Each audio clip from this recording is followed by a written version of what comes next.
皆さんこんにちは。エコドライブの鈴木です。今日はですね、リンゴ農園に学ぶ逆境をチャンスに変える生存戦略というですね、お話をしようと思っていますと。で、皆さんですね、落ちないリンゴの話ってご存知ですか？もしかしたら日本にいらっしゃる方は知ってるのかな。僕ですね、全然これ知らなかったんですね。多分アメリカ長い人は知らないんじゃないかな。この落ちないリンゴの話、落ちないリンゴって青森県で農園をやってらっしゃるリンゴ農園さんのですね、リンゴの商品名なんですって。で、この話がですね、面白いんですよ。ちょっと前にですね、僕も人から聞いてですね、今日ちょっとねふっと思い出したので、せっかくなんで皆さんとね共有しようかなと思って今日は撮っています。なんで落ちないリンゴっていう商品名になったと思います？どうやらですね、今から30年くらい前に青森県に台風が直撃したそうなんですね。それはすごい勢力の台風だったそうで、もう町もねものすごい被害を受けたそうなんですよ。でそんなん来たらリンゴ農園にとってはもうひとたまりもないじゃないですか。だってせっかくねできたリンゴが風で木から落っこっちゃうじゃないですか。でどうやら40万トンのリンゴが落ちてしまって収穫できなかったんですって。リンゴ40万トンですよ。規模がねちょっと分かんないんですけど、やばさはちょっと伝わりますよね。仮にこれ自分の会社だと思ってイメージしてみたんですけど、うち車のね販売とかねレンタルとかリースをやってるんですけど、その仕入れた車がなんかわかんない、トルネードかなんかそんなんでもう全部吹き飛ばされたと思うともうマジでお先真っ暗ですもん。ただリンゴは全部が全部落ちたわけじゃなかったんですって。中にはやっぱり生き延びたリンゴもねあったらしいんですよ。でこの農園の社長さんはこのリンゴをですね、落ちないリンゴって名付けて販売することにしたんですね。でここからがですね面白いんですよ。どうやって販売したと思います？受験生っているじゃないですか。その高校受験とかね大学受験とかされる方。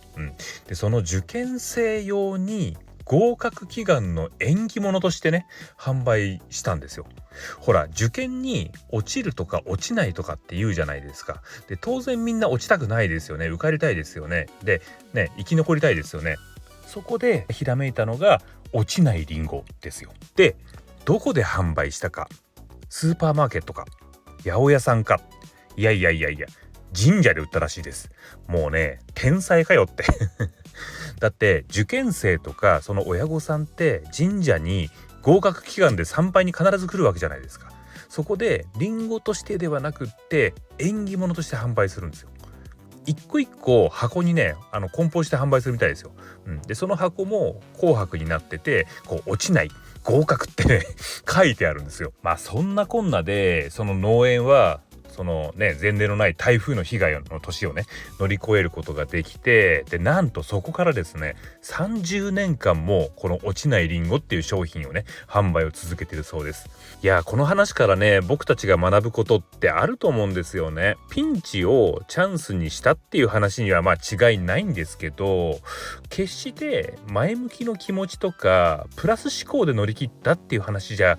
ないと思うんですよね。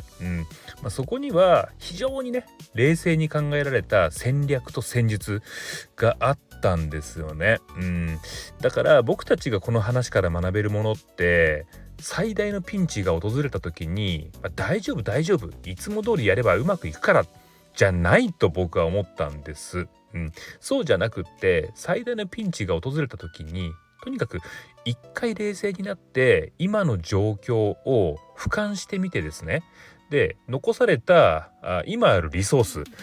をですね考えて、で今から一体何ができるかっていう戦略、これをね練ることだと思うんですね。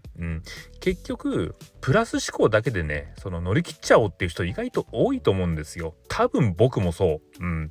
やっぱりそのチームメンバーをね勇気づけるために、頑張って乗り切ろうとかねそういう話言っちゃうと思うんですよね。で、もう一個ね学びがあって、その30年間その農園がこの商品でね続けてこれた要因として、リンゴをリンゴとして売らないっていうのもね戦略勝ちだと思います。そのね、リンゴをリンゴとして売っちゃうと、やっぱりそこには相場ってものがある。せいぜいね、リンゴの値段って1個どうですかね、200円とか300円とか、そんなもんじゃないですか。これこそが自分たちにしかできないオリジナル商品ってやつだと思います。というわけでですね、今日の話をまとめると、最大のピンチが訪れた時にはプラス思考だけにね頼ると、生き残れない場合がありますよと。一番重要なことはやっぱりね、冷静になってまずは今いる自分の状況を、冷静に考える。そして今あるリソースを使って、生き残る戦略を考えるってことが、大事だよねというね話でした。あとはもしねこれを聞いてる人がですね、物販とかをやってる方であれば、リンゴをねリンゴとして売るんではなくて、違う方向からね自社の製品を冷静に考えてみるとですね、意外とオリジナル商品ができちゃうかもしれませんよというね話も今日はさせていただきました。はい、今日の配信いかがだったでしょうか。またお会いしましょ